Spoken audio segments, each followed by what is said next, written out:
Nilolok mo. Kuya, ano yan? CD ba yan? I-rewind mo.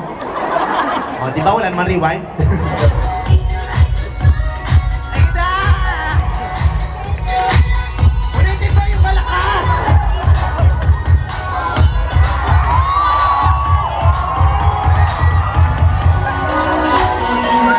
Ayun na, kumanta!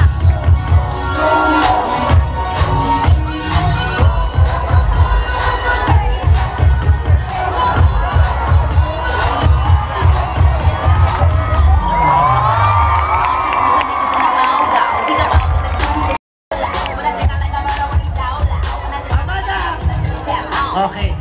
Mababa na yung horsepower ko naman ganitong oras. Pagpatawad nyo. Okay. I would like to apologize sa lahat ng mga nag-expect na I would be here nung may special event, nung may concert sa Pio. Actually, hindi naman ako talaga... Hiningal ako siya. Hindi talaga ako part ng event, pero I would love to come. Kaya lang hindi ako umabot kasi meron akong prior commitment, kaya I'm making it up now.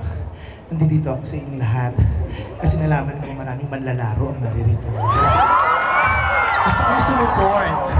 I am a sports advocate. Oo, kasi I believe sa excellence ng lahat ng Tamaraws, and I believe that every Tamaraw can excel sa lahat ng field na pipiliin nila kung gusto lang nila.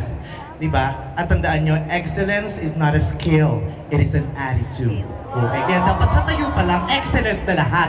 Go, pati ka makita ng mga tindig lang excellent Tamaraw? Wala, diba? Parang hindi nyo naunawaan yung excellence is not a skill, it is an attitude. Parang kailangan ko pang i-explain further. Okay? Masarap ang pakiramdam na bumabalik-balik ako rito every now and then kasi nga, hindi naman ako talaga nakatapos mag-aral. Kaya bumabalik-balik ako, kala ko kasi enrollment, hindi pa pala. Kaya ayun lang. Masaya ako nakasama ko ngayon itong mga mahuhusay na malalaro ng FEU. Sila Arwin. Huwag kayong palakak. Ayan. Actually, kabatch ko si Arwin sa FEU men's basketball team. Sentro ako dati. Nasentrohan lang ako ngayon. Hindi, joke lang. Kaya, good luck sa lahat ng mga participating teams. I know mag-e-enjoy kayo. Yun lang naman ang mahalaga, i-enjoy nyo bawat event. Okay lang maging competitive. Huwag lang maging dahilan ito para ikalugmok nyo kung sakasakaling matatalo. This is a fun competition. Magkakaibigan kayo, magkakapatid, at magkakasama sa isang eskwelahan.